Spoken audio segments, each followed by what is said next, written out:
Today, we talk about the Great Depression. Not a movie, not a storybook event. A real moment in history. A moment when money stopped moving, jobs disappeared, and hope felt very far away. Imagine waking up one morning. You get dressed, you step outside. The buildings are still there. The roads are still there. But something important is missing. Opportunity. People are standing quietly.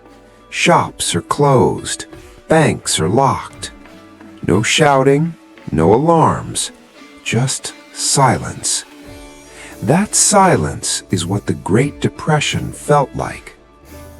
Before all of this happened, life looked good. Really good. It was the 1920s. People felt excited about the future. New machines were everywhere. Factories were busy. Cities were growing fast. Cars became common. Radios entered homes. Electric lights changed nights. People felt modern. They felt smart. And most of all, they felt rich, even if they weren't. People started believing one simple idea, that things would only get better, that prices would only go up, that tomorrow would always be richer than today. And when people believe that, they take risks. The stock market became the center of attention. Stocks are small pieces of companies. If the company grows, your piece becomes more valuable. At least, that's how it works in good times. Everyone talked about stocks. Friends, neighbors, newspapers. If you weren't investing, you felt left out, almost foolish. So people jumped in. Not because they understood businesses, but because everyone else was doing it. Here is where things became dangerous. Many people didn't use their own money. They borrowed money to buy stocks. This is called buying on margin. It's like buying something expensive with only a small down payment. It feels great when prices rise, but it's terrifying when prices fall, because the loan does not disappear. At the same time, factories were making too many goods, more products than people could afford. Wages stayed low, debt stayed high. The system looked strong from the outside, but inside it was fragile, like a balloon filled too fast. Then one day, the balloon popped. In October 1929, the stock market started falling. At first, just a little. People felt nervous. Some sold their stocks.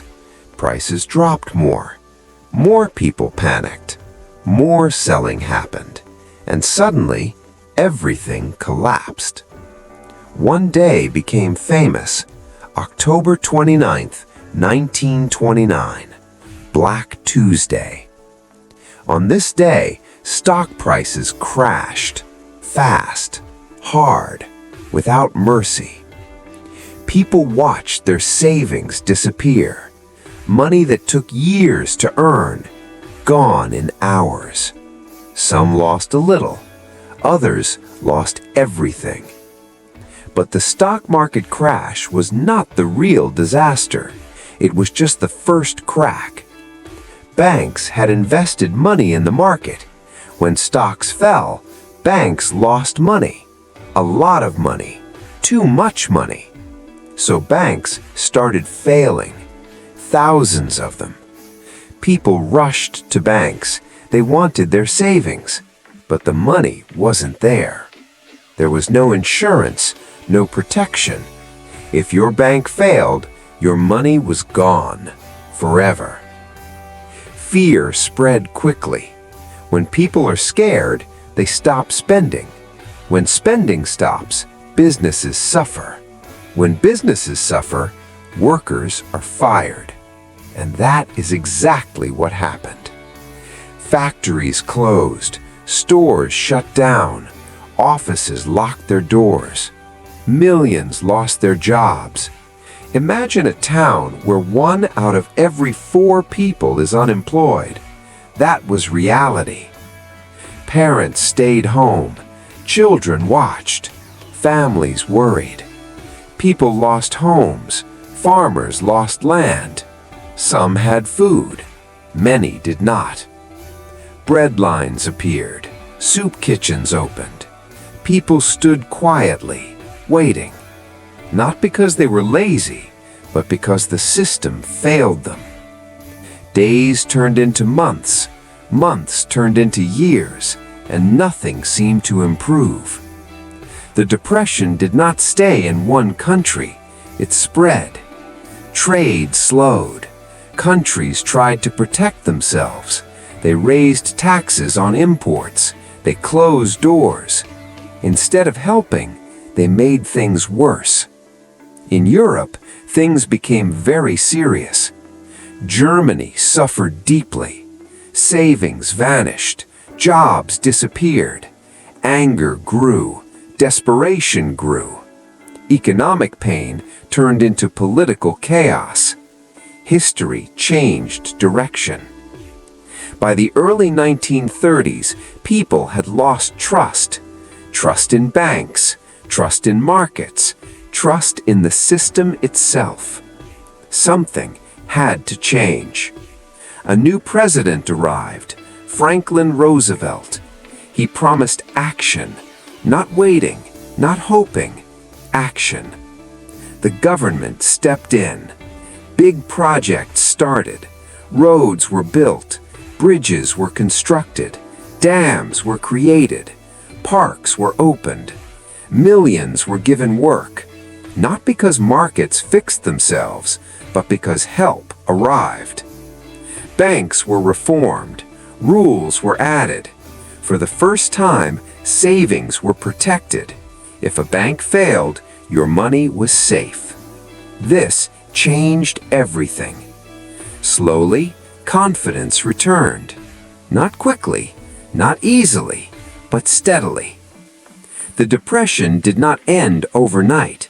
It took time, it took patience, and it took lessons learned the hard way. World War II eventually pushed economies forward. Factories reopened, jobs returned, money started moving again. But the scars stayed. The Great Depression changed how money works. It changed how banks operate.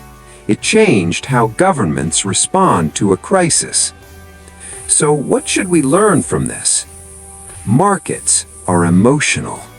They're driven by fear and excitement, not logic, not fairness. Debt makes good times feel amazing, and bad times feel unbearable. Systems matter. Rules matter. Protections matter. They exist because collapse is worse. The Great Depression did not happen because people were evil. It happened because incentives were broken. People acted normally, inside a broken system. And that lesson still matters today. When you invest, when you save, when you hear promises of easy money, remember this story. Money is not just numbers. Money is trust, and trust can disappear. Understanding history makes you stronger, calmer, smarter. If you like these videos, subscribe to my channel for more videos.